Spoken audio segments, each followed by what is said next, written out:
What's up, guys? Chunky C here. Got a little unboxing for you today. B-Bizzle brought by the E-Flite Commander 1.4 meter. We're going to open it up. We're going to take a look at this bad boy, see what all we got here. You want to get some on the box there, get some of the specs. It's a 1.4 meter E-Flite. Is this the this one? Yeah, this has the safe and the AS3X. Does this have the receiver with it? Is this the bind, or is this the that is a bind and fly? Oh yeah, okay, I see it. Yeah, bind and fly. Yep. It says here battery. You can run this off a 3S or 4S. That's pretty cool. Comes with a receiver already installed, servos, motor, ESC, and all that. So let's tear into this bad boy here. Let's see what we got. And flip that back up 1 second. What's that? Gotta give a little plug to Matt over at Anderson RC, local hobby shop. Oh, of course. He's our people.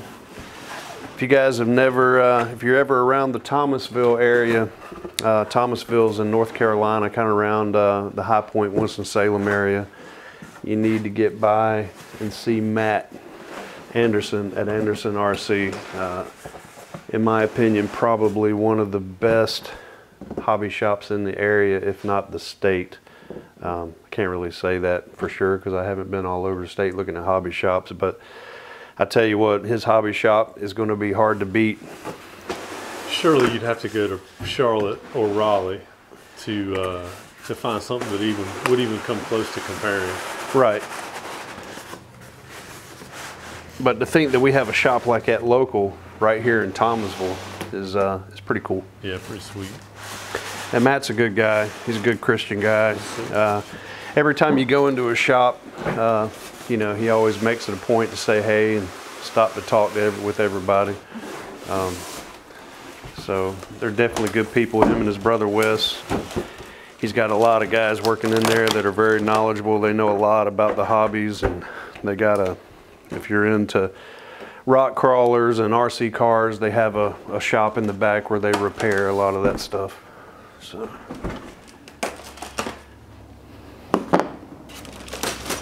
Ooh, we got that. Here you go. I just wanted to give you the shaft. Oh, what's that? All right, carbon bars here we got for the wings and the tail. So let's see what else we got. A lot of tape. Here, you want this?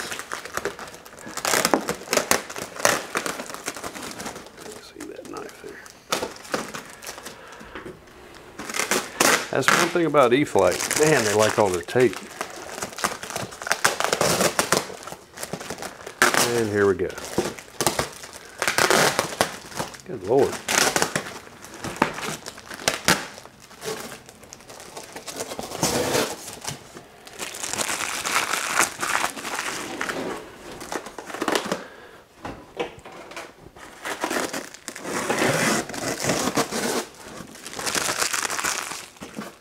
I'll lay this over here. Put that right there. Alrighty, so let's take a look at this owner's manual here. I want to see a lot of models that you get nowadays. You have to go online and print off a little manual that's kind of rinky-dink. You know, you're lucky if you even get the CG or anything. That's one good thing about E-Flite. They give you a lot of good information in their manuals. They even give you a little bind plug, which is pretty cool. So I saw on a guy's YouTube video the other day, you see the links, or I can't even think what you call them. No, on the front of the manual, see how you got those? Yeah, the QR codes. Yeah, so that you just hit that with your phone and it brings up an updated manual. If there are any updates. All right, so what he's talking about are the QR codes right here. Whenever you get your plane, really probably on any E-Flite, just pull out your phone, use your QR scanner and scan that, and it'll give you any updates to the manual that you might need. So, but I think that's fairly recent. I don't think the older manuals had that. Yeah, it's got all the languages in it. Actually, it's extremely thorough. There's several pages in English here. It gives you all the control throws. Gives you a lot of good information here. Control horn and servo arm factory settings. There's a lot of good info in there. So we're going to put this back. I'll leave him out. Get this out of the way here. Should have built a bigger table. Hey, look, imagine that, more tape.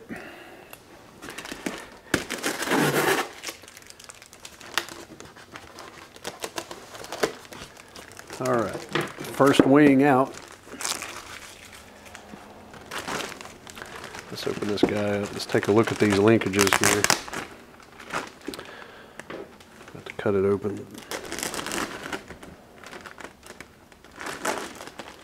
This is exciting. It's like Christmas for the second time in a week. That's right.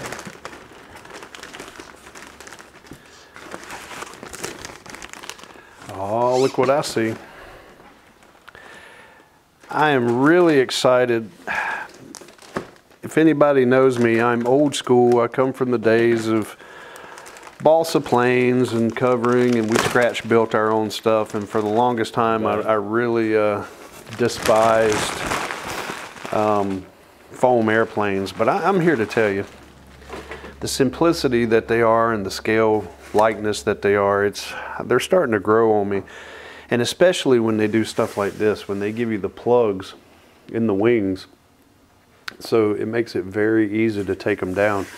If you have a small vehicle or something, not a lot of people have a truck, some folks have small vehicles, it's extremely easy to just pop a wing off, put it in the car, separate from the fuselage. There's just 2 screw holes at the bottom to fasten that wing on, right? Yep, 2 screw holes right here. So as I'm doing this, guys, I'm kind of learning along with you because I haven't done a lot of research on this plane. I have looked at a few videos on it, but I haven't done a lot on it. So this is my first time really getting to look at it also. And I'm really impressed with the ball linkages here. I don't know if you'll be able to see, but they actually have nylon lock nuts on the screws right there that go through the ball. That's really cool. A lot of companies, to save money, will just run a screw through and into the plastic, and that's it, to hold their ball link. And over time, they start to work loose and wobble, and you get a lot of play in your aileron or your control surface or whatever. So that's pretty cool.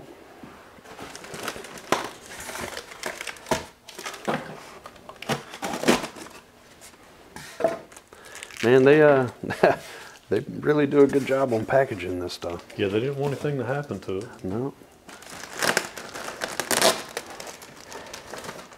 If we could just figure out a way to melt the foam down and make another plane, we'd be in good shape. There you go.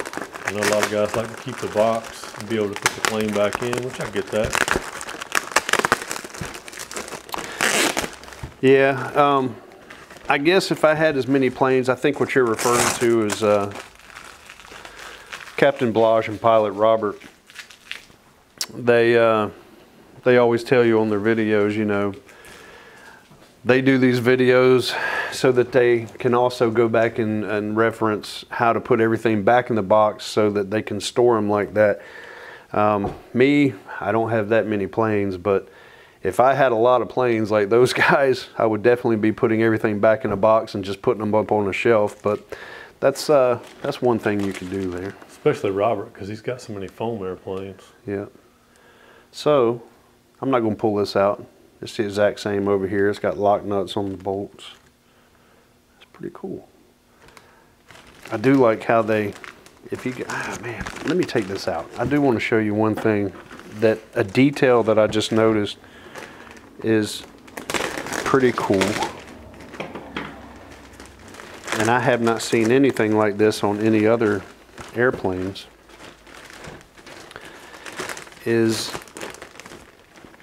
want to see if this is a paint or if that's a decal. Okay, that's a decal. Where are you looking?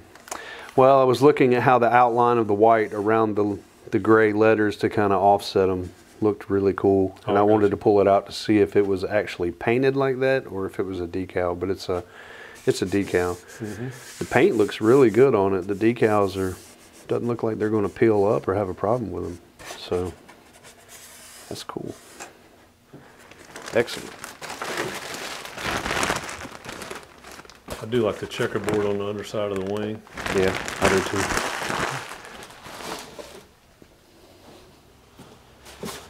Alrighty, so more styrofoam. So let's see how we need to get this out here. Oh, first of all, let me do the landing gear. Save the fuselage for last. Looks like it's some good aluminum landing gear. Oh yeah. Ooh, we got some nice foam wheels here. That looks pretty cool. Don't know how long these will hold up. This is EPP foam, and it looks like it's just kind of screwed to it. It might have a plastic insert on the inside. If you take off in or land in grass that's a little too high, these might take a beating eventually and might wind up coming off. How easy are they to take off? Looks like just one screw, and then it might just slide off. Yeah, you have one screw right there. You might can go ahead and just pull them off. On the axles as well. Yeah. It might even be better just to go ahead and take those off. Just to, I mean, if you know your field and you know it's going to be rough, you could go ahead and take it off. Yeah, it'd be easy to oversize the wheels and tires if you wanted to as well. Yep, you could take those off and run a bigger wheel on it for sure, and it'll help you take it off out of a tall grass. So let's see what else we got here. Oh, we got the elevator. Or should I say horizontal stab, not just the elevator.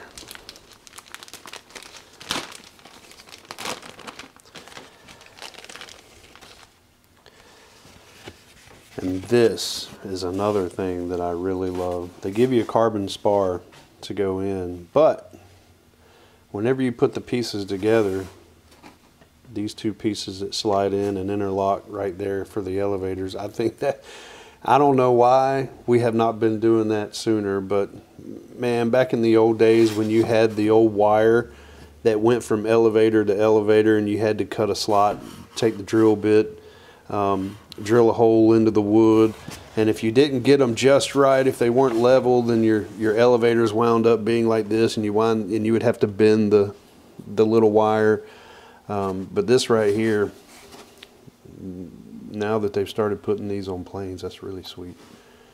It takes a lot of the guesswork out of that. That's pretty cool. Looks like they got, I can't tell, do they have carbon reinforcement? Yep, they have underneath this tape right here, they have a carbon spar reinforcement other than the bar that you put in. So pretty cool. But man, I love that. I just think that is so cool. I can't believe they didn't think of that earlier. Technology has really come a long way. And I hate to say it, you know, being a grumpy old guy from way back when has been flying for so long, you know, don't get me wrong, I still love my balsa and, you know, my nitro and the gas and everything, but there's just something about these little foamies that's just easy to put them together and just put them in the car and go fly.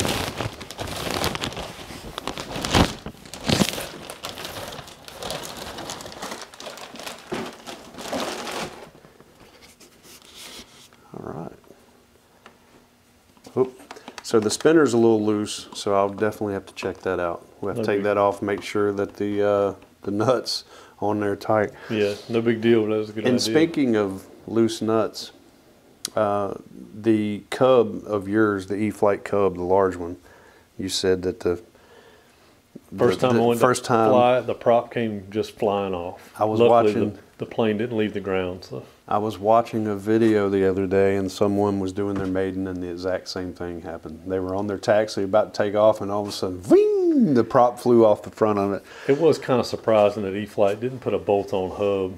You know, they used the clamp-on style, but they work well, but a little Loctite goes a long way. I would, I'm actually thinking about, that's got a Phillips head screw in it. We might take that off and just see what kind of, what we got on the front right there. We might can swap that out to see what's going on there. Let's see, how does this come off here?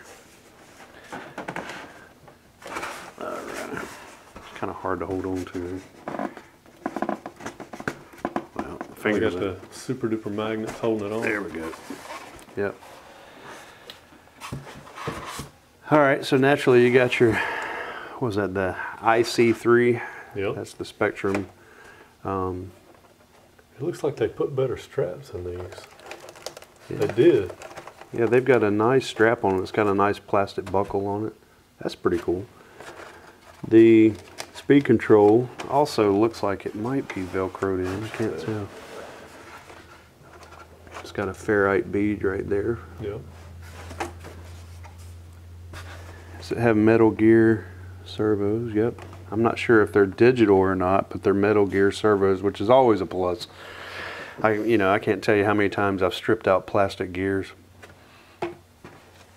It's got an AR631, which Bebop was asking me if I have anything. I'm not a Spectrum owner as far as the radios go. The only thing that I have is my Radio Master T18, and we're going to see if we can get that to bind up with this. Might even see if I can get some telemetry. I think I'll be able to get a little bit. May not be able to get a lot without having to add in a third party, some kind of third party box in between the two to kind of help translate so that they jive and they talk. But we'll see what we can do with that. So that's pretty cool. Once again, you see your plugs for the wings to go in. Yep. And the tail's pretty straightforward, just slides right in with the spar. That's pretty cool how they've got that plastic cutout for your stabilizer to slide into. Yeah, right here. Yeah, give it a little more support. Yep. Yep. Not just the spar. That's a good tight rudder too. Man, that thing is really mounted in there. Looks like it actually has, it's kind of hard to tell. Looks like it might actually have plastic hinges on it instead of old like CA or, but.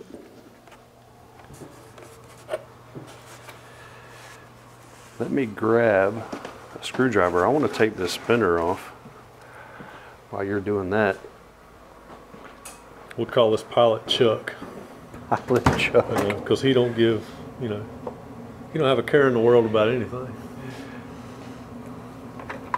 Pilot Chuck, because he don't give up. Well, I'm not going to say that.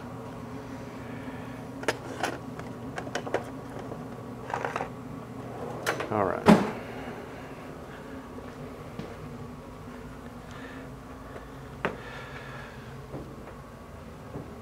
I'm surprised the battery doesn't have, or the battery tray doesn't have a stop in the front. I mean, I know Velcro holds really well, but Yeah, seems like a lot of E-flat planes have a little bit of a battery stop or something to hold it in place if you make a sudden stop. Wow, that's a strange looking setup there. It's kind of hard to tell what we got without actually taking the prop off. It might actually be hard mounted to the engine. If it is, that would be really cool. So feels like it's pretty tight. But we'll take a look at that and we'll get that together. Make sure everything's secure there. Might even put a little bit of Loctite on it.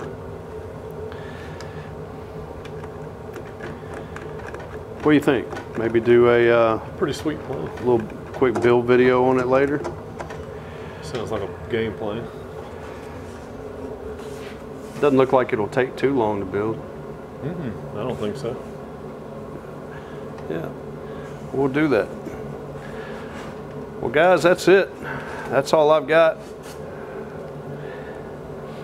I can't wait to get this thing in the air. I bet this thing is going to fly amazing. It's going to be really cool. Kind of reminds me of the Super Sportster and the design with the rounded wing tips and the rounded tail. I'm really excited about this. Going to look forward to flying this one, and maybe we'll do a little build video of it, piece it together. Maybe even do a little video on showing them how I do my CG. A lot of people do the old finger trick, but that's easy to do with these small planes. The larger planes, I prefer to use scales and actually do math. Maybe that'll be another video for later, but I don't know. You got anything to add on that? I don't think so. if you're gonna do a CG video, I would say your Pilot RC Extra NG would be the one to Just do realized the highlights. exhaust stack on the bottom of it. Yeah, the single. Yeah, That's pretty fun. that's cool. That is cool. All right, guys, we're going to get out of here, and we hope everybody has a good New Year's. Everybody stay safe. Watch out for all them drunk drivers. Don't be one. Don't be one. Definitely don't be one. If you're gonna go to a party and you're gonna drink, you know, put the keys in the bowl. Get you an Uber. Take somebody with you who's a designated driver. We want to keep everybody alive. We don't want nobody. We don't want to lose nobody in the RC family this year. So, but with that said, guys, I'm gonna get out of here. Keep an eye out for the build video on this. We're gonna have some fun with this, I promise you. But until then, until the next episode, guys, peace.